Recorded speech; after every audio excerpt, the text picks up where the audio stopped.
पूज्य भाई श्री शशिभाई द्वारा देवलालीમાં થયેલ તત્વ ચર્ચા સળંગ નંબર 81।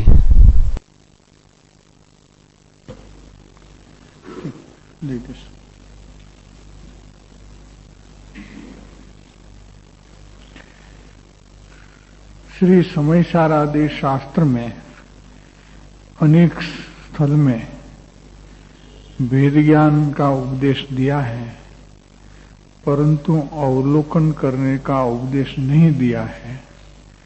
तो इसके पीछे क्या रहस्य है? हमारी चर्चा वो चल रही है। इसमें वेद ज्ञान के पहले का स्टेज अवलोकन का होता है। अवलोकन का पहले स्वरूप प्राप्ति की अवगाढ़ भावना का स्टेज होता है। उसके पहले पूर्णता का लक्ष्य का स्टेज होता है। ये जो चर्चा अपनी चल रही है, तो उसी के सामने प्रश्न उठाया गया है कि समयसार में ये सब बातें क्यों नहीं है, वेद ज्ञान की बात क्यों है और आगे वाली बात क्यों नहीं है। ऐसा एक प्रश्न उठाया है। इसका समाधान अवलोकन है। यह वेद ज्ञान पहले की भूमिका में उत्पन्न होता है।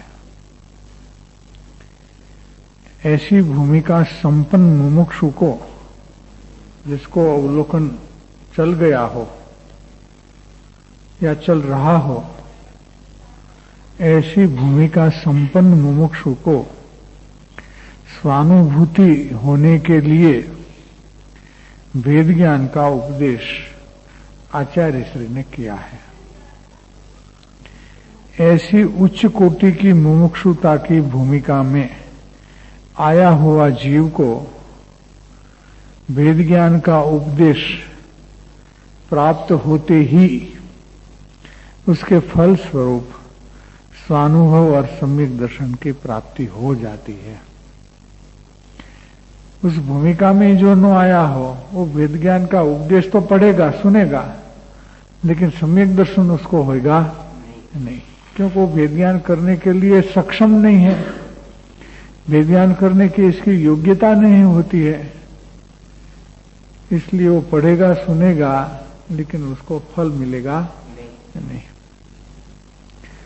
परंतु सामान्य मुमुक्षु कि जो वेद ज्ञान का प्रयोगात्मक अभ्यास करने को सक्षम नहीं है, उसे अपनी भूमिका का उपदेश नहीं होने से उसको स्वानुभव की प्राप्ति भी नहीं होती है, और नहीं हो रही है। वो भी दिखने में आता है कि हो नहीं रही है। समयसार तो पढ़ते हैं, वेद ज्ञान का उपदेश तो पढ़ना सुनना होता है।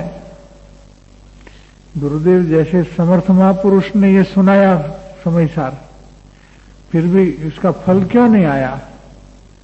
इसमें नहीं आने का कारण है कि आगे की तो कोई परिस्थिति ही नहीं थी कि जिस कारण से वो वेद ज्ञान कर सके।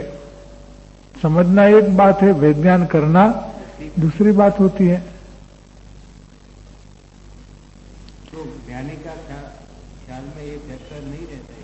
नहीं, उसको ख्याल में है, लेकिन सभा में वो तो समष्टिगत उपदेश देते थे, तो उसमें तो विभिन्न योग्यता के जीव होते हैं। तो किसी उपदेश तो किसी एक योग्यता वाले का चलेगा, या सामने जो शास्त्र है वही चलेगा।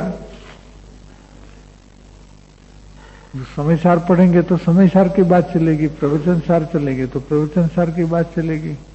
तो वो तो शास्त्र स्वाध्याय करते हैं, और बहुत सी बातें तो अंदर आती ही है, योग्यता की भी आती है, दूसरी भी आती है। तो जिसको अपना प्रयोजन पर दृष्टि होती है वो उठा लेता है, और जिसको प्रयोजन का दृष्टिकोण नहीं है वो ऊपर से जाता है। बात तो 1 घंटे में बहुत सी आती है।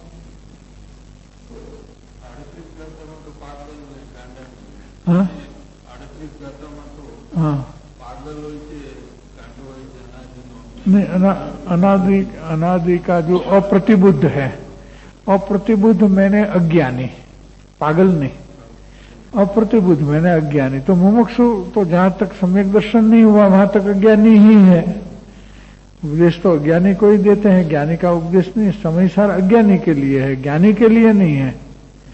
अज्ञानी को ज्ञानी बनाने के लिए है, लेकिन अज्ञानी के स्तर तो अलग अलग है। एक स्तर के अज्ञानी तो सब है नहीं। तो प्रश्न वो उठाया गया कि भेद ज्ञान की बात की है, तो जो भेद ज्ञान करने योग्य था मुमुक्षु, उसके लिए समयसार बनाया।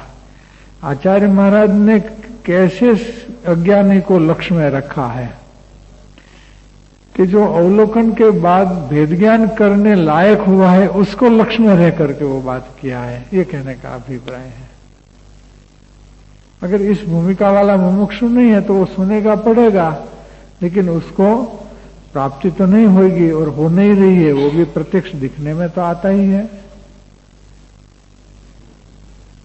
क्योंकि वो भेद ज्ञान कर सकने के योग्य नहीं है। इसलिए श्री समयसार गाथा 17-18 में मोक्षार्थी जीव प्रथम आत्मा की पहचान करता है, ऐसा विधान है। आत्मा को कौन पहले पहचानता है? जैसे राजा को पहचानता है, ऐसे जो मोक्षार्थी होता है। तो मोक्षार्थी की भूमिका की बात तो ले लिया वहां, वो बात तो संकेत तो आ ही जाता है कि वेद ज्ञान कौन करेगा, कि जो मोक्षार्थी होगा वो, या जिसको पूर्णता का लक्ष्य होगा वो। तो वो बातों पर हमारा ध्यान नहीं जाता है, मोक्ष कामेन पर हमारा ध्यान नहीं जाता है, और वेद ज्ञान की बात हमको अच्छी लगती है। तो क्या अच्छी लगती है इससे काम हो जाएगा? वो तो संतुष्ट होने की बात होगी कि वाह बहुत सुंदर, बहुत सुंदर, क्या बहुत सुंदर, तुम्हारा प्रयोजन कहाँ है, तुम कहाँ खड़े हो, वो बात है उसमें।